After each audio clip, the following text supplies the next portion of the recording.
Hi friends, welcome to Himia's home. இன்னைக்கு egg gravy எப்படி டிஃப்ரெண்ட்டாக வைக்கலான்னு பார்க்கலாமா?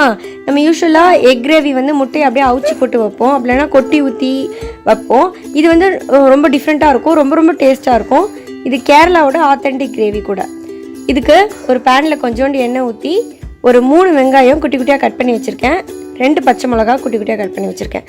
அதை போட்டு கொஞ்சோண்டு கருவேப்பிலையும் போட்டு நல்லா சாட்டே பண்ணிக்கோங்க. ரொம்ப நேரம் சாட்டே பண்ண தேவையில்ல, கொஞ்சமாக பண்ணால் போதும். இது நல்லா சாட்டே ஆனதுக்கப்புறம் தனியாக எடுத்து வச்சுருங்க. அதுக்கப்புறம் இன்னொரு பவுலில் ஒரு 3 முட்டை உடச்சி ஊற்றுறேன்.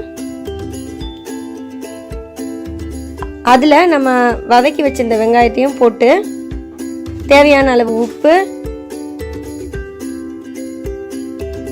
அப்புறம் கொஞ்சோண்டு மஞ்சத்தூள், ஒரு பிஞ்சளவு, அப்புறம் ஒரு 2 ஸ்பூன் மிளகுத்தூள். நம்ம ஆம்லெட்லாம் போடுற மாதிரி தான் இதை வந்து பண்ணணும். மிளகுத்தூள், அப்புறம் ஒரு ஸ்பூன் ஜீரகத்தூள்,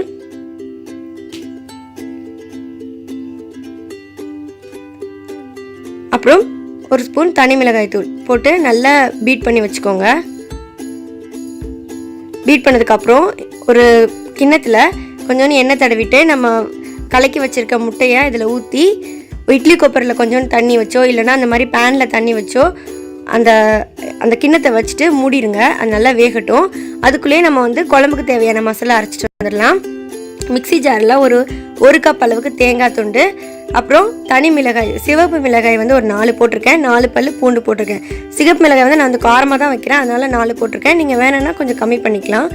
கொஞ்சோண்டு ஜீரகம் இல்லைனா ஜீரகத்தூள், கொஞ்சோண்டு மஞ்சத்தூள் போட்டு நல்லா பேஸ்ட் மாதிரி அரைச்சிக்கோங்க. அதில் தண்ணியும் ஆட் பண்ணிக்கோங்க. இது மட்டும்தான் நம்ம இதை வச்சு தான் நம்ம குழம்பு வைக்க போகிறோம். அதுக்குள்ளேயே இப்போ நம்ம முட்டை வந்து வெந்துருச்சு. இதை எடுத்து சைட்லலாம் அப்படி எடுத்து விட்டுட்டு ஒரு தட்டில் கவுத்துனீங்கன்னா அழகாக வந்துடும்.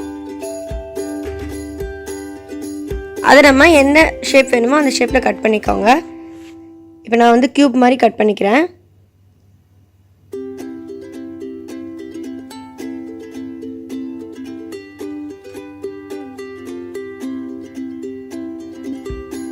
இதுக்கு வந்து வெங்காயத்தை வந்து வதக்காமையும் போடலாம், நான் வந்து வதக்கி போட்டிருக்கேன். வதக்காமையும் போடுறதுனாலும் போட்டுக்கலாம். இப்போ கட் பண்ணி வச்சதுக்கப்புறம் இன்னொரு பேனில் கொஞ்சோண்டு எண்ணெய் ஊற்றி கொஞ்சோண்டு கடுகு, இது தாளிக்க தான் செய்கிறோம், கடுகு, கருவேப்பிலை, கொஞ்சோண்டு வெங்காயம் போட்டு நல்லா வதக்கிட்டு நம்ம அரைச்சி வச்சுருக்க அந்த மசாலா பேஸ்ட்டு, அந்த மசாலா தண்ணியை வந்து இதில் ஊற்றணும்.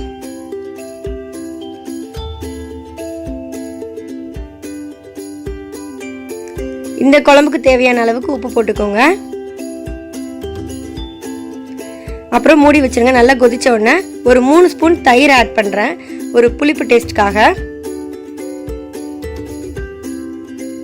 அதுக்கப்புறம் நம்ம வெட்டி வச்சிருந்த அந்த முட்டை க்யூப்ஸ் எல்லாம் இதில் போட்டு நல்லா கொதி வந்ததுக்கப்புறம் கொத்தமல்லி தழை தூவி இறக்கிடலாம். ரொம்ப ரொம்ப டேஸ்ட்டாக இருக்கும், ட்ரை பண்ணி பாருங்கள்.